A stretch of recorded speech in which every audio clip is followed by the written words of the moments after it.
Noong simula ng lahat, bago pa man magkaroon ng mundo, wala pang araw, buwan, o bituin tanging katahimikan at malalim na dilim lamang ang umiiral.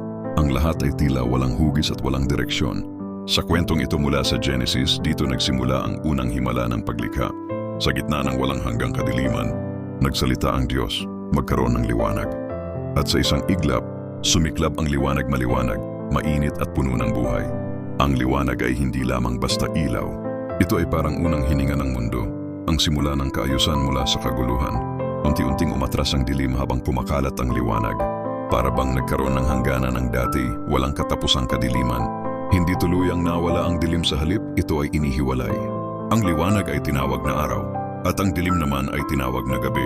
Sa unang pagkakataon, nagkaroon ng ritmo ang mundo pagitan ng liwanag at dilim, ng gising at pahinga.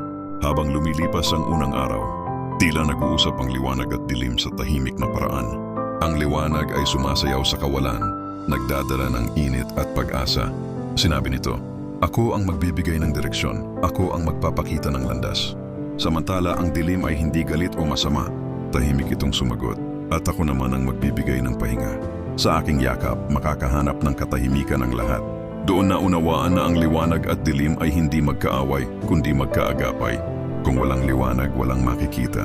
Kung walang dilim, walang pahinga. Pareho silang mahalaga sa balanse ng mundo. Mula noon, paulit-ulit na umikot ang araw at gabi. Sa bawat pagsikat ng liwanag, nagigising ang mundo, nagkakaroon ng sigla at galaw. At sa bawat pagdating ng dilim, ang mundo ay humihinga, nagpapahinga, at naghahanda para sa panibagong simula. Ang unang araw ng paglikha ay hindi lamang tungkol sa paglitaw ng liwanag, kundi sa pagbuo ng kaayusan, ritmo at balanse.